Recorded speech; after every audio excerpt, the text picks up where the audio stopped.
神様ありがとう。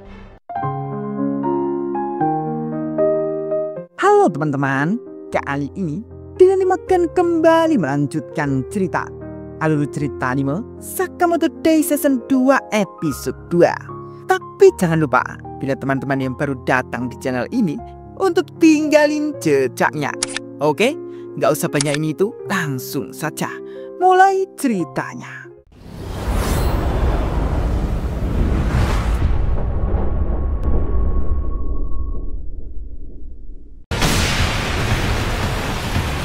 Setelah Shin melancarkan pukulan kerasnya ke muka So, Shin teringat ucapan Wutang kemarin. Ternyata kemampuan baru Shin yang didapat saat ini sudah dibicarakan kemarin oleh Wutang. Bila Shin bisa membaca kemampuan motorik seseorang, itu tidak akan ada seseorang yang mampu mengalahkan Shin. Karena kemampuan itu, beberapa detik sebelum seseorang yang dia lawan akan menyerang, alam bawah sadar Shin sudah mampu melihat keputusan musuh terlebih dahulu. Setelah mengingat itu, Shin lalu mengatakan terima kasih ke So. Karena berkat So, Shin yang kesulitan memblokir pikiran So yang tiada henti, membuat Shin bisa menemukan kemampuan barunya itu. Setelah mengatakan itu, Shin lalu kembali mengejar So lagi. Namun tiba-tiba Shin terhentikan karena Shin terlalu berlebihan menggunakan kemampuan barunya. So yang menyadari lalu memanfaatkan kesempatan itu untuk mengejar Shin balik. Dengan talinya, So mengikat Shin dan ditarik ke hadapannya untuk dikapak. Shin yang sudah panik untung saja Shao Tang mengatakan siapa yang mengusik keluarga Shao Tang akan mati di tangan Shao Tang. Melihat Shao Tang, Shin sampai heran karena Shao Tang terlihat berbeda. Shin yang melihat sekeliling dan melihat botol etanol murni. Dari situ Shin mengerti pasti Shao Tang meminum itu, dan Shin juga menyadari saat ini Shao Tang dalam mode mabuk ala mafia. So masih bisa berdiri dan heran dengan mereka berdua. Shao Tang lalu menyuruh Shin untuk menyingkir karena kemungkinan tempat itu akan berantakan. So pun lalu menyerang Shao Tang dengan kapaknya. Shao Tang yang mengerti itu dengan mudahnya mengembalikan serangan So dan langsung mengejar So balik. Setelah So dijatuhkan ke lantai oleh Shao Tang lalu mengarahkan pisaunya ke leher So, meminta So untuk bersiap untuk setiap orang yang sudah dibunuh oleh So. Karena Shao Tang akan memotong satu persatu jari So. So pun masih ngeyel. Tanpa lama-lama, Shao Tang lalu menancapkan pisaunya ke lengan So saja. Itu pun membuat So kesakitan dan memohon ampun. Bahkan So berjanji tidak akan mencari masalah dengan mereka berdua lagi. Shao Tang memberitahu, memangnya apakah So pernah mendengar permohonan para orang-orang yang telah So bunuh? Mendengar itu, So sampai ketakutan dan lalu berlari pergi. Shao Tang dengan tertawa mengejar So dan melemparkan berbagai hal ke arah So. So yang terus berlari, ternyata Shin sudah menanti di depan memegang tangga besi. Shin pun lalu mengakhiri saja. Akhirnya terpidana mati So gugur. Shin dan Shao Tang lalu mengatakan kepada So, yang terpenting bukanlah bagaimana kau mati, tapi bagaimana kau hidup. Beralih ke lokasi Tenmon, sisi badan Osaraki sedang makan tonkatsu. Itu menurut Osaraki sebagai ritual keberuntungan. Dan mereka berdua juga sudah tahu bila So sudah gugur di tangan Shin dan Shao Tang.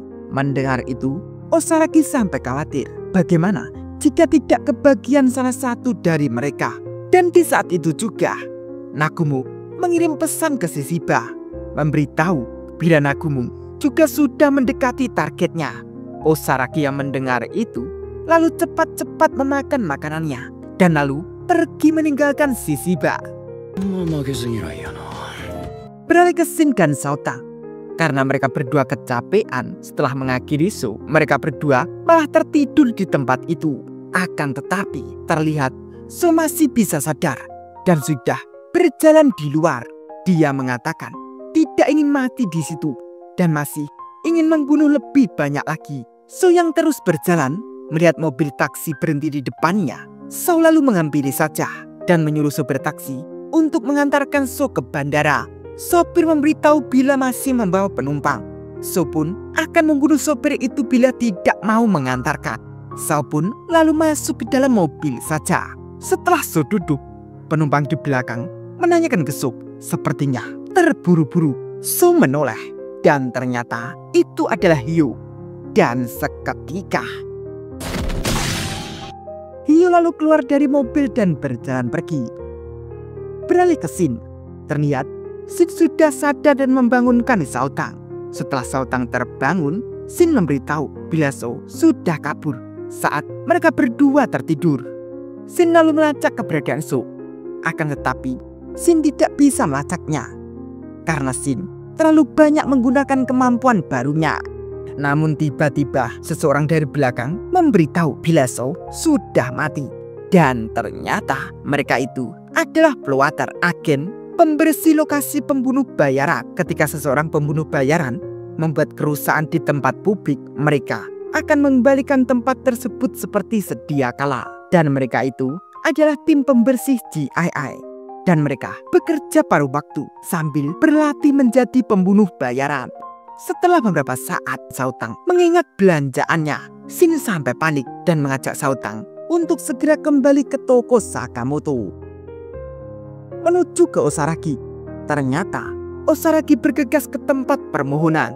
Dari situ, Osaragi memohon, berharap Osaragi bisa membunuh salah satu terpidana mati itu.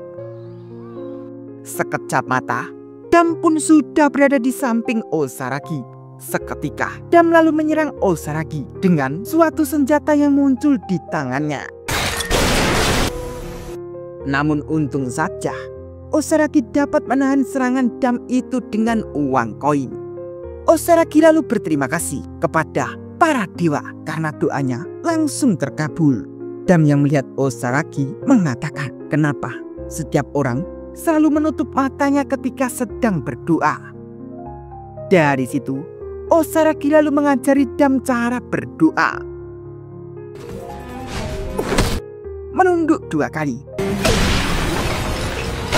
Tepuk tangan 2 kali. Lalu menunduk sekali lagi. Tapi seharusnya memberi persembahan dulu.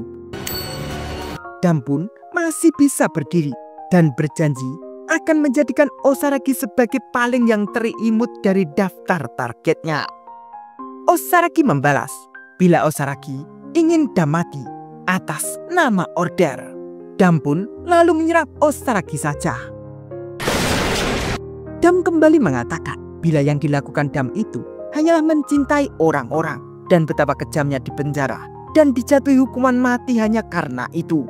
Dan Dam juga mengatakan bila Osaragi itu juga pembunuh. Jadi apa yang membuat Osaragi menghakimi Dam seperti itu? Osaragi memberitahu bila rasanya hanya seperti ada serangga di rumah dan Osaragi harus membunuhnya.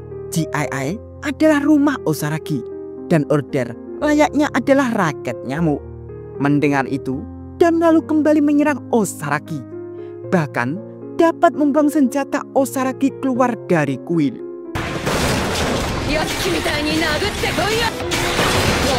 Dengan serangan Dam yang terus-menerus, Osaragi hanya bisa menghindar saja. Namun, ketika Osaragi terpojok di lonceng permohonan, itu dapat membuat Osaragi menyerang balik dengan lonceng itu. Dan bahkan membuat Dam terjatuh keluar dari kuil.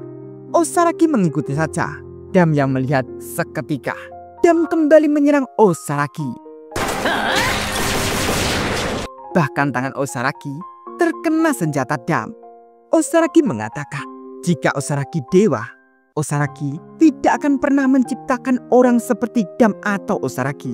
Tapi karena para dewa sangat baik, Osaragi akan menjaga ketertiban sebagai gantinya. Dan pembunuh keji seperti Dam itu tak perlu berdoa. Dari situ, Osaragi lalu menyeret tangannya dari senjata Dam untuk menggapai tangan Dam. Dan langsung menendang Dam dengan sangat keras. Shin pun lalu menuju tentang kepribadian Dam. Dam bercerita bila cinta Dam itu selalu bertepuk sebelah tangan. Maka dari itu, untuk menginginkan kepribadian yang abadi, Dam selalu membunuh mereka agar orang-orang yang Dam cintai selalu memikirkan Dam. Anjay, psikopat banget ya bre. Setelah menerima tendangan dari Osaragi yang begitu keras, Dam masih bisa kembali menyerang. Pertarungan kembali terjadi.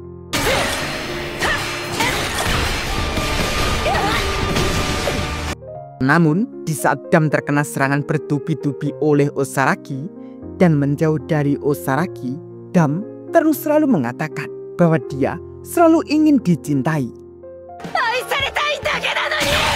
Osaragi lalu berjalan mendekat ke Dam. Osaragi yang melihat senjatanya berada di situ.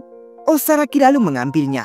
Dari situ, Osaragi akan mengakhiri Dam saja. Tapi sebelum Osaragi mengakhiri, Osaragi mengatakan bila Dam dan Osaragi itu adalah pembunuh. Tetapi karena orang-orang seperti Dam, Osaragi punya alasan untuk hidup setiap hari. Osaragi pun lalu mengakhiri Dam saja. Beralih ke Masimo yang sudah berada di menara Tokyo. Dia menelpon Sakamoto memberitahu bila teman-temannya yang sedang kesusahan, Masimo tak akan hanya diam saja. Dan dia di situ untuk menemukan para terpidana mati yang masih berkeliaran.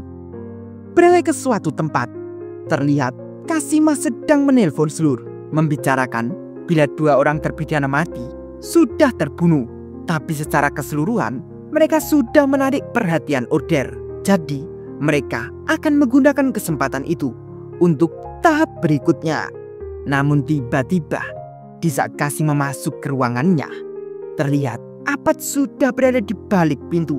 Dia lalu menyerang Kashima. Dia lalu menanyakan apa tujuan Kashima. Dan Apad juga memberitahu bila dia tidak akan membiarkan Apad dimanfaatkan oleh mereka. Karena Apad akan hidup dengan caranya sendiri. Apad pun lalu mencincang-cincang Kashima saja. Setelah itu, Apad mengatakan bila dirinya ingin lebih banyak memahami orang-orang. Semakin banyak dan semakin banyak. Apad pun lalu pergi saja. Setelah Apad pergi, dengan tubuh Kashima yang sudah tercincang-cincang, dia masih hidup dan dia panik dengan kelakuan Apad. Dan menurut Kashima, Apad harus segera disingkirkan. Namun, Slur yang masih mendengar itu, lewat telepon yang masih terhubung, Slur meminta ke Kashima untuk membiarkan Apad saja berbuat suka hatinya. Iya. Beralih ke toko Sakamoto, terlihat minimalis sudah berjalan menuju toko. Sesampainya di dalam toko, hanya Aoi saja yang berada di situ. Wah, bakal seperti apa ya, Bre? Lanjut nanti ya. Bila mau share, link ada di deskripsi.